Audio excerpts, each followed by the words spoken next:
My name is Brett Romero, and welcome to How to Build Responsive Tables. A big problem we face with HTML tables is the fact that they don't look good at smaller screens. As we can see here, this table has data in this last column that's fairly big, and it trails off quite a bit. Now as I decrease the width, it starts stacking, and this doesn't look very good because we have different sizes of content and different columns. So this can be a problem with presentation. Now there's a way to get around this by using a framework we're going to look at in just a little bit. The framework is called Foundation by Zurb, and this is a table that they use that's responsive. And what I mean by that is, as I decrease the screen, you can see how this table is reacting now. This is much better presentation. So we can scroll here on these columns while this first column is held steady. And we're going to see how to implement this exact same kind of presentation in our regular HTML tables. To build our responsive tables, we're going to use the Zurb Foundation framework, which I mentioned earlier. And we're going to only use a little bit of it, which is going to make this a very easy and fast implementation. In fact, it's only just a few lines of code, and we're going to see how to do it right now. The first thing you're going to want to do is head on over to zurb.com/playground/responsive-tables. So this is the responsive table section of the Zurb website. What you're going to want to do is download the code, this button right here, that's going to download a zip file, and then you'll have all the files needed to implement this very small part of the Foundation framework. Again, this is not the entire framework, this is just going to be a little bit of it, and that's all we need to get our responsive tables up and running. The first thing we're going to do in our code is add these two lines right here, which is going to be a reference to the style sheet that we need, which is included in the zip file. And also we're going to use a JS file, which is included as well.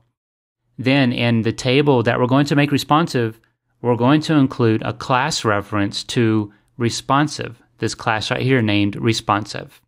So let's look at the files that we're going to be using, and then we're going to start implementing this code. These are the files from the zip that was downloaded from the Zurb website.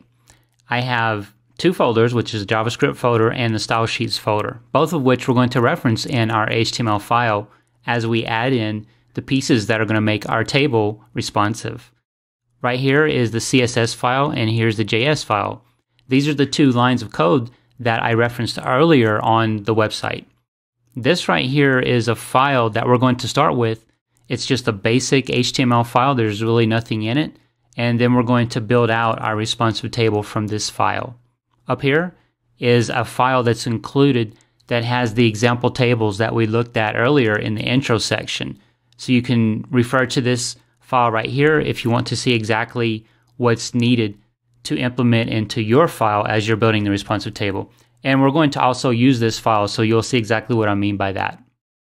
I'm back in my HTML editor, and this is inside of the index file that we looked at earlier, which we download from the Zurb website. And this is the example file that will show how the table responds at smaller screens. So there's our responsive behavior. This is basically going to be our master copy. This is what we're going to work from. And we have a file here that we're going to build the responsive table into it. Now as I decrease the screen, you can see our regular table here is not acting responsive at all. We're getting clipped, and our presentation isn't going too well. We're getting a little bit of stacking as these rows get kind of squashed and as the columns become skinnier. Now over here, what we need are the two main files, which is this CSS file and this JavaScript file right here. So what I'm going to do is copy both of those, and I'm going to put them into our head section, and I'll copy the JavaScript file right now and paste it underneath the CSS. Now we also need a class reference in our table. So if we look down here a little bit at the table that they have, you can see we have this class equals responsive. And then I'm just going to paste that in right here. And those are the three main components that we need. But there's also one other thing that we didn't really see on the website, but I'll show you in just a little bit and why it's a key thing that's also required to make this responsive. So as I decrease, you can see here we're not getting responsive activity. although everything is not bunching up either. Everything's not getting all squashed like it was before. But we're clipping our table, and we're going to need to fix that. So we're about to see how to do that. One thing we need is the jQuery framework. Right now we have this jQuery file. It's a JavaScript file, but there's jQuery that's being used. So we need the framework as well, which is this right here. This is included in the zip. That's why it's only referencing this JavaScript folder. It's not referencing going off to Google, for example, Google Code website, and referencing the jQuery file on their website. So we can just paste that in right here, and that's going to go above our JavaScript file. And it needs to go above the JavaScript file, otherwise the references may not work correctly. Now, as I decrease the browser width, you can see we get responsive behavior. And we have a scrolling here, which we're supposed to have, and our first column is frozen. And that's the correct technique that we're looking for a responsive table. And we saw something really nice in the index file. And if we go back and look over here, it was this way that they're alternating the colors in the rows. So they're going from this light gray to this white, to this light gray to this white. And that looks really nice. They also have some text formatting here. So there's a little bit of typography work going on as well. This is very easy for us to implement. You might be surprised how quickly we can do that. So I'm going to show you what we need for that. Inside of this index file, there's a reference to a global.css, and that's coming right out of the style sheets folder. And if I copy this line of code, go back to our file, paste it in right here, bam, that quick. And we already have all of this really nice formatting, and our responsive behavior is still there as well. And you can see full responsive behavior. I'm back on the Zurb website, and there's a couple of points I'd like to go over explaining a little more how these tables work. So I scroll down on the website, there's a link right here, a new take on responsive tables that goes to their blog. So I'm going to click on this and go to that article. This is a really nice article explaining the inner workings of the tables. You can see here what they're doing.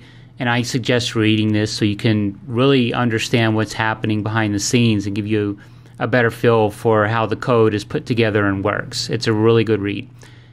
Now back on the website, I'm going to go back to where we just came from and click on example page. And we're going to look at a couple more examples of how these tables work.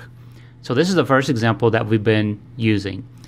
And if I scroll down, there's a second example here. This example is going to show really long columns and the behavior of those. Now as I decrease the width of my browser, you can see here how it's reacting. So it's pretty much keeping that intact, and then I just scroll. So formatting is really kept in place here, and the presentation is retained. And then in this example, which is the last example, the first column has long text in it. So we're going to see how that works now as I decrease the browser width.